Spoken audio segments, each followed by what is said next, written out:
Bonjour, bienvenue sur Humain Moderne. Aujourd'hui, je vous explique comment sécuriser vos appareils pour ne pas vous faire voler vos données personnelles.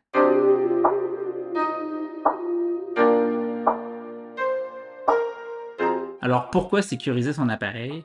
En fait, c'est que sur Internet, la plupart des sites web qu'on visite ou des applications vont contenir des traceurs qui vont voler vos informations personnelles. Le lieu où vous vous trouvez, quand vous vous connectez, quel site vous visitez. Et de ça, ils peuvent déduire toutes sortes de choses sur vous, comme votre orientation sexuelle, vos préférences, pour qui vous votez. Pourquoi ils font ça? En fait, c'est pour créer des profils sur vous pour, vous montrer les publicités qui sont le plus à même de vous faire, acheter des produits ou d'influencer votre vote. Les compagnies qui vont collecter ces données-là, ça s'appelle des courtiers en données ou des data brokers en anglais. Pourquoi ils font ça? C'est parce que ça vaut très, très cher. En ayant toutes ces informations-là, elles vont créer des profils qu'elles vont vendre à des publicitaires. Et pour collecter ces données-là, en fait, elles vont proposer de payer les développeurs d'applications ou de sites web pour inclure des traceurs qui vont leur acheminer les données ensuite. Donc, ça offre un revenu supplémentaire pour les développeurs de sites ou d'applications qu'on utilise, mais il y a énormément de données sur nous qui sont collectées à notre insu sans qu'on le sache. Je trouve que c'est vraiment important de limiter cette collecte-là parce qu'on n'a aucune idée de ce qu'ils vont faire avec ça. Si ça vous intéresse d'en savoir plus là-dessus, je vous ai mis des liens vers, des articles de journaux, des vidéos et le podcast de Crypto Québec qui traite de ce sujet-là dans la description de la vidéo et des liens vers, les livres «Le capitalisme de surveillance» de Shoshana Zuboff et «On vous voit» de Crypto Québec. Donc je vais vous montrer, comment paramétrer vos appareils pour limiter la collecte de données sur vous et puis aussi l'application OneBlocker qui permet de bloquer les traceurs même dans les applications.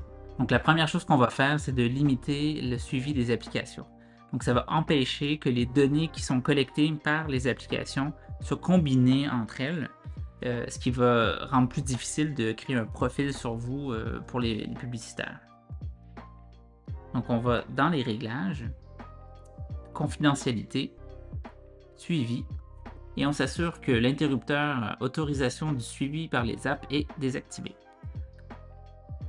Ensuite, dans Safari, on descend dans la section confidentialité et sécurité et on s'assure que tout est coché sauf bloquer tous les témoins. Sur Mail, on touche protection de la confidentialité et on s'assure que protéger l'activité de mail est coché.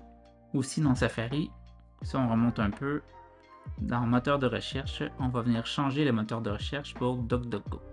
Donc avec ce qu'on vient de faire, ça va aider à bloquer la plupart des traceurs qu'on retrouve sur les sites web qu'on visite. Et c'est possible même d'avoir des traceurs dans les emails qu'on reçoit. Et donc ça va aider aussi à bloquer ces traceurs-là. Et puis là, je vous montre sur Mac, hein, c'est la même chose. Donc si on ouvre Safari, on va cliquer sur le menu Safari, les préférences. Et puis dans la fenêtre ici là, qui s'affiche, on va dans confidentialité. On s'assure que les mêmes options sont cochées, sauf bloquer tous les témoins. Et puis dans recherche, on peut venir changer le moteur de recherche pour DuckDuckGo. Et dans l'application mail, on va dans les préférences, confidentialité, et on s'assure que protéger l'activité de mail est coché. Il n'y a pas de réglage par rapport au suivi des applications sur le Mac. Alors pourquoi je suis venu changer le moteur de recherche pour DuckDuckGo? C'est qu'en fait sur Google, les résultats de recherche ne sont pas neutres. Il y en a qui sont des publicités, donc ça veut dire qu'il y a des compagnies ou des partis politiques qui peuvent payer pour se retrouver en haut de vos résultats. Et puis les autres résultats, ils sont adaptés à votre profil. Donc vous n'allez pas voir l'entièreté des résultats, ça va être des résultats qui sont adaptés à vos opinions. Et donc ça peut être dangereux parce que ça peut altérer notre vision du monde parce qu'on a seulement des résultats qui correspondent à nos opinions, à nos valeurs, à ce avec quoi on est déjà d'accord. Et c'est entre autres comme ça que se forment les bulles de filtre, hein, les filter bubbles en anglais. Donc je vous ai mis un lien Wikipédia qui explique ce que c'est dans la description de la vidéo. Et donc DuckDuckGo, c'est un moteur de recherche qui se concentre à protéger vos informations privées. Donc eux vont collecter aucune donnée sur vous et les résultats sont neutres. Il n'y a aucun algorithme qui va venir adapter les résultats de recherche. Et on peut même gratuitement désactiver les publicités dans les résultats de recherche. Donc là, on a vraiment des résultats qui sont totalement neutres. Je vous conseille de l'essayer pour voir si ça vous convient, mais moi, j'en suis totalement satisfait.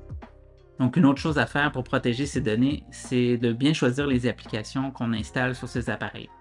Heureusement, Apple force les développeurs à divulguer quelles données ils vont collecter avec leurs applications, et c'est écrit dans la page de l'application sur l'App Store. Donc, on peut voir si on est d'accord avec les pratiques du développeur, et sinon, on peut chercher une alternative qui est plus respectueuse de nos données. Donc, quand on va dans l'App Store, je vais prendre comme exemple Facebook, on peut voir, quand on descend, on peut voir toutes les données qui sont collectées. Données utilisées à des fins de traçage, ça, c'est les informations que le développeur pourrait transmettre à d'autres compagnies. Donc, c'est vraiment les plus sensibles, celles qu'on va vouloir limiter le plus possible. Mais il y a aussi des données liées à vous, qui sont toutes les informations que le développeur va collecter, mais qu'il va garder pour lui. Si j'appuie sur un des encadrés, et là, on peut voir, par exemple, que Facebook peut partager notre adresse physique ou notre nom, notre numéro de téléphone avec des tiers. Et puis que Facebook vont collecter des informations par rapport au lieu où on se trouve, nos contacts, nos photos, notre historique de navigation, vraiment toutes sortes de choses. Et peut-être que Facebook ne le fait pas, mais généralement, ce qu'on voit dans données utilisées à des fins de traçage, ça va être vendu. Un autre exemple qu'on peut aller voir, c'est Météo Média. Donc ça, c'est très fréquent dans les applications de météo de vendre nos informations. Par exemple, ici, on voit que les informations de lieu peuvent être partagées avec des tiers. On voit ici pour Météo France que les identifiants peuvent être partagés à des tiers. Et même chose pour Météo Belgique. C'est aussi assez fréquent pour les applications de nouvelles de partager nos informations avec des tiers. On voit ici pour la RTBF que nos données d'utilisation et nos identifiants peuvent être partagés à des tiers. C'est la même chose pour France Info. Et on voit ici Radio-Canada même qui vont partager nos coordonnées et notre position avec des tiers. Un autre exemple d'applications qui vont partager nos données avec des tiers, ce sont les jeux. J'ai choisi ici Candy Crush. On voit que Candy Crush va partager notre lieu, nos identifiants, notre contenu utilisateur avec des tiers. Pourquoi c'est intéressant celle-là, c'est que c'est une application qui peut être utilisée par des enfants et donc qui peut collecter et partager des données privées sur des enfants à des tiers. Et donc voilà, vous avez plusieurs exemples. Ça peut être intéressant de retourner sur l'App Store et puis de voir des applications que vous avez déjà téléchargées, quelles données elles vont collecter sur vous. Et puis peut-être que vous aurez envie d'en effacer quelques-unes. Bon, une autre chose avec laquelle c'est intéressant de faire attention, c'est lorsqu'on fait des paiements. La meilleure option, c'est vraiment d'utiliser Apple Pay. C'est compatible avec l'iPhone, l'Apple Watch pour payer dans les magasins. Et on peut payer sur Internet. Il y a plusieurs sites web maintenant qui acceptent Apple Pay sur Mac, iPad, iPhone. Et on peut payer même dans certaines applications avec l'iPad et l'iPhone. Ce qui est intéressant avec Apple Pay, c'est qu'il y a un numéro de transaction unique qui est généré à chaque paiement. Et donc, le commerçant n'a pas les informations de votre carte quand vous payez en magasin. Et ça vous permet de ne pas entrer les informations de votre carte quand vous payez en ligne. Premièrement, c'est important de s'assurer que notre banque est compatible avec Apple Pay. Donc voilà la liste des banques qui sont compatibles.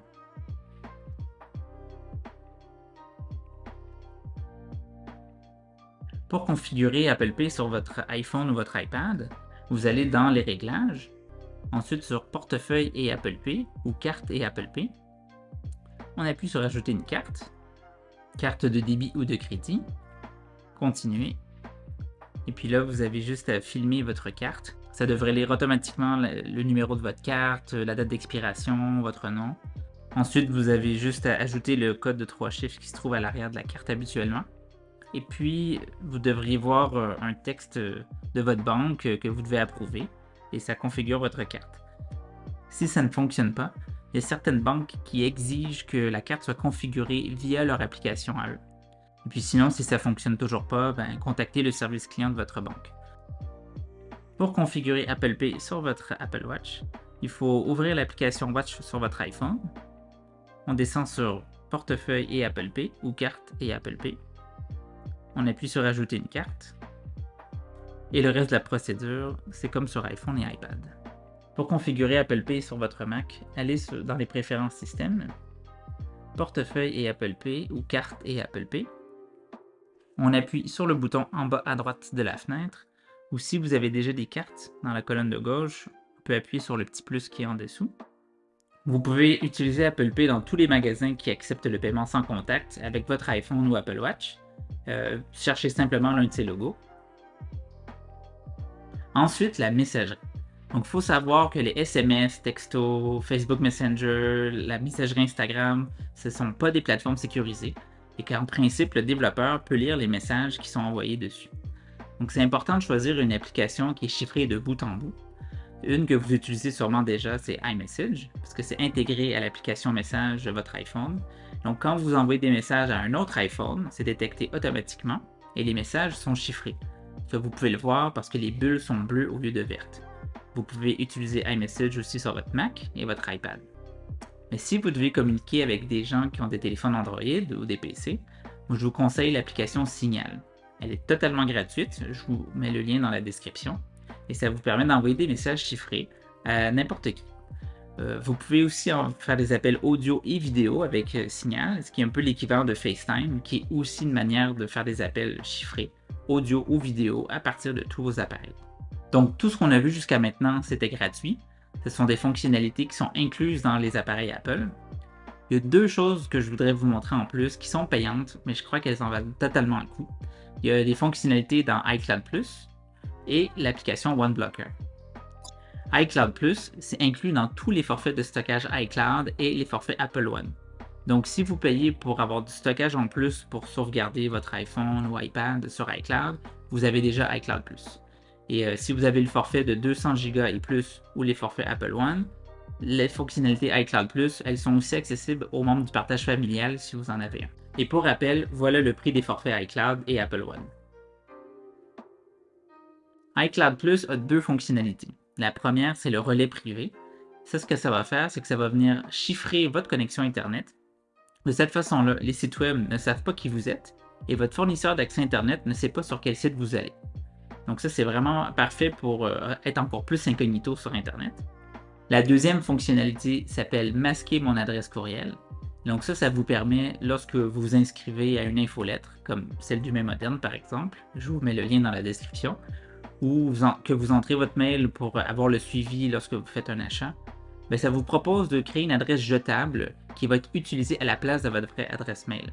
Donc, si un jour vous ne voulez plus recevoir les mails de cette source-là, que vous commencez à recevoir des spams, vous effacez l'adresse jetable et puis le problème est réglé. Pour configurer le relais privé, il faut juste aller dans les réglages, on monte tout en haut, on appuie sur son nom, ensuite iCloud, relais privé et on active le relais privé. On peut aussi aller dans lieu de l'adresse IP et là on peut choisir avec quelle précision notre position va être divulguée au site web. Donc ça va surtout avoir un impact lorsqu'on fait des recherches sur Internet qui nécessitent notre position. Comme par exemple si on recherche restaurant près de chez moi. Pour ce qui est de masquer mon adresse courriel, c'est activé automatiquement, il n'y a rien à faire. Et quand on va sur un site web comme ici, vous voyez automatiquement l'option apparaît au-dessus du clavier. Sur Mac, pour activer le relais privé, on va dans les préférences système, ensuite identifiant Apple, et on va venir cocher le relais privé. Et pour finir, le truc ultime que je recommande à tout le monde, c'est OneBlocker. Donc cette application-là va non seulement bloquer les publicités dans les sites web et les traceurs dans les sites web, comme d'autres applications le font, mais va venir bloquer les traceurs dans toutes les applications. Donc je ne connais pas d'autres applications qui font ça, mais si vous en connaissez, n'hésitez pas à me le dire dans les commentaires. OneBlocker, c'est une application qui est payante, qu'on paye au mois, à l'année ou à vie. Personnellement, moi j'ai pris à vie, comme ça je me casse pas la tête, c'est réglé, j'y pense plus. Et si vous êtes dans un partage familial, peu importe l'option que vous choisissez, elle sera disponible pour tous les membres du partage familial sans frais supplémentaires. Pour installer OneBlocker, on va dans l'App Store, rechercher, on tape OneBlocker et puis on vient télécharger l'application. Pour vous aider, je vous ai mis le lien dans la description, comme ça c'est plus facile d'aller la télécharger. Une fois que l'application est installée, on l'ouvre. Elle va nous demander d'aller activer les bloqueurs. Donc on va dans les réglages, puis Safari, extensions. Vous allez voir que OneBlocker a plusieurs bloqueurs différents. On les active tous. Et un peu plus bas, il y a aussi une extension. On la touche, on l'active, et plus bas, on va autoriser sur tous les sites web. On retourne ensuite dans l'application. En bas à droite, on va aller dans les paramètres. Ensuite, Premium. C'est sur cette page qu'on va payer pour l'application. Donc, en résumé, la version de base ne vous permet d'utiliser qu'un seul type de bloqueur dans Safari et elle ne bloque pas les traceurs dans les applications. plus bas, vous voyez l'option de forfait. L'abonnement annuel offre un essai gratuit de 7 jours que vous pouvez annuler avant d'être facturé. Donc choisissez la formule qui vous convient. Autorisez la transaction avec Face ID, Touch ID ou votre mot de passe. Et vous pouvez maintenant utiliser OneBlocker sur tous vos appareils et tous les membres de votre partage familial aussi. Allez ensuite dans la section Safari, activez tous les interrupteurs. Vous pouvez aussi bloquer les sites pour adultes si vous utilisez cette application sur l'appareil d'un enfant. Assurez-vous d'aller dans tous les onglets pour activer tous les bloqueurs. Toutes les protections Safari sont maintenant activées. Maintenant, allons dans la section Firewall. On descend et on appuie sur Configuration de l'installation. Dans la fenêtre qui s'affiche, on appuie sur Autoriser. On entre le code de déverrouillage de l'appareil. Et maintenant, l'application bloque tous les traceurs dans les applications. Sur Mac, l'application ne propose que les bloqueurs de publicité et de traceurs pour Safari. Voilà comment les activer.